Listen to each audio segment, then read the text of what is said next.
Ukraine पर जब रूस की सेना ने हमला बोला तो पूरी दुनिया की निगाहें यूक्रेन के राष्ट्रपति वोलोदिमीर ज़ेलेंस्की पर टिकी हुई थी। उसके बाद ज़ेलेंस्की बेबस नजर आ रहे हैं और रूसी सेना का डटकर मुकाबला भी कर रहे हैं। उन्होंने कहा कि वे अंतिम सांस तक इस मुकाबले का सामना करेंगे।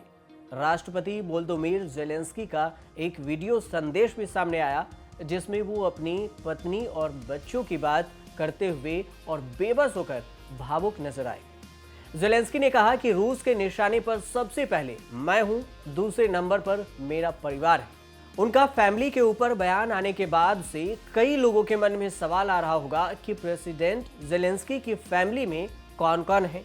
अगर आप भी उन लोगों में से हैं तो जो यूक्रेन के प्रेसिडेंट ज़ेलेंस्की की फैमिली के बारे में जानना चाहते हैं तो आइए जानते हैं उनके फैमिली के बारे में। यूक्रेन के राष्ट्रपति वोलोदिमीर ज़ेलेंस्की की वाइफ यानी पत्नी का नाम ओलेना ज़ेलेंस्का है। यूक्रेन की प्रथम महिला भी हैं।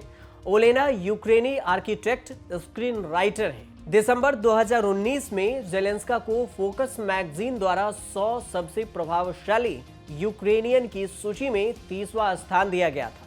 यूक्रेनी राष्ट्रपति की पत्नी ओलेना ज़ेलेंस्का प्रसिद्ध फैशन मैगजीन वोएग के कवर पेज पर भी नजर आ चुकी हैं। इस मैगजीन को दिए गए एक एक्सक्लूसिव इंटरव्यू में उन्होंने यूक्रेनी स्कूल में पोषण सुधार के बारे में भी बताया था। ज़ेलेंस्का की पहल पर ही यूक्रेनी स्कूल में स्कूल न्यूट्रिशन सिस्टम की शुरुआत की गई थी। इसके अंतर्गत अल्ट फूड के शेफ इवगेन क्लोपोटेंको ने स्कूल के बच्चों के लिए नए स्कूल मेनू तैयार किया था। ओलेना ज़ेलेंस्का और प्रेसिडेंट वोलोदिमीर ज़ेलेंस्की की शादी साल 2003 में हुई थी। रिपोर्ट के मुताबिक ओलेना क्रीवी रिह नेशनल यूनिवर्सिटी की पूर्व स्टूडेंट रही हैं और उन्होंने सिविल इंजीनियरिंग की डिग्री भी हासिल की है। हालांकि ओलेना ने इंजीनियरिंग और आर्किटेक्ट फील्ड में उतना ही काम किया है जितना उन्होंने स्क्रीन राइटिंग में किया है। ओलेना सोशल वर्कर भी हैं। कई मौके पर उन्हें सोशल वर्क करते हुए देखा भी गया है। कोरोना महामारी के समय में भी ओलेना ने कई काम किए थे।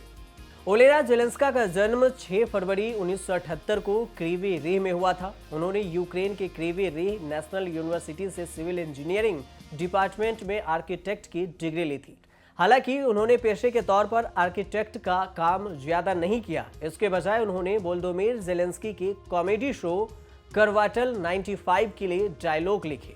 20 मई 2019 को ज़ेलेंस्का यूक्रेन की पहली महिला बनी। इसी दिन उनके पति वोलोदिमीर ज़ेलेंस्की ने तत्कालीन राष्ट्रपति पेट्रो पोरोशेंको को हराकर यूक्रेन के नए राष्ट्राध्यक्ष के रूप में शपथ भी ली थी।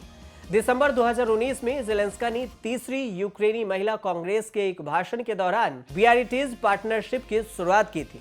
इसके जरिए उन्होंने यूक्रेन में लैंगिक समानता की खूब वकालत की थी। 13 जनवरी 2020 को वोलोदिमीर ज़ेलेंस्की ने ओलेना को बोर्ड ऑफ आर्ट आर्सलेन में शामिल किया था।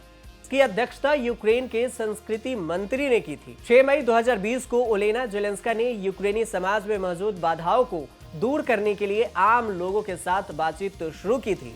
इस परियोजना में उनके भागीदारी डिजिटल परिवर्तन मंत्रालय और यूक्रेन की सामाजिक नीति मंत्रालय ने भी की थी।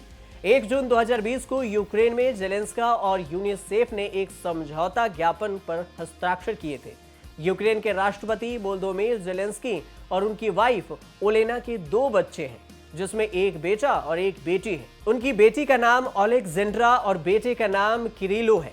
प्रेसिडेंट ज़ेलेंस्का ने अपनी फैमिली के साथ फोटो भी शेयर की थी जिसमें उनके दोनों बच्चे नजर आ रहे हैं। वहीं उनके बेटे किरिलो के बारे में अधिक जानकारी सामने नहीं आई है, लेकिन रिपोर्ट के मुताबिक किरिलो का जन्म 2013 में हुआ था और वह अभी 8-9 साल का है और अभी पढ़ाई कर रहा है। वहीं वोलोदिमीर ज़ेलेंस्की की करियर की अगर बात की जाए तो रिपोर्ट के अनुसार 44 साल के यूक्रेनी वोलोदिमीर ज़ेलेंस्की की लाइफ और करियर अन्य नेताओं की तुलना में मुश्किल भरा रहा। उन्होंने पदभार ग्रहण करने के बाद से अब तक कई संकटों का सामना किया है। प्रेसिडेंट ज़ेलेंस्की ने साल 2000 में कीव नेशनल इकोनॉमिक यूनिवर्सिटी से लॉ की डिग्री से ग्रेजुएशन किया था। उन्हें कॉमेडी का काफी शौक था, इसलिए उन्होंने 1997 में कुछ अन्य एक्टर्स के साथ मिलकर कॉमेडी ग्रुप करवाटल 95 बनाया और उसके इस शो के बाद इस ग्रुप ने 2013 में शोज करना शुरू कर दिया। इसके बाद उन्होंने एक ऐसा शो किया जिसके लिए वो काफी प्रभावित हुए और उससे प्रभावित होकर एक राजनीतिक पार्टी भी बनाई। इसके बाद 2018 में ज़ेलेंस्की ने राजनीति में कदम रखा और servant of the people party के तहत राष्ट्रपति पद के लिए अपनी उम्मीदवारी की घोषणा की। इसके बाद जब चुनाव हुए तो उन्होंने 73% अधिक वोट से जीत हासिल भी की और इस वक्त यूक्रेन और रूस के दमदार हमलों का सामना कर रहा है। हालांकि ज़ेलेंस्की भी जंगी मैदान में है और डटकर रूस का सामना कर रहे हैं। अब देखते रहिए न्यूज़ तक।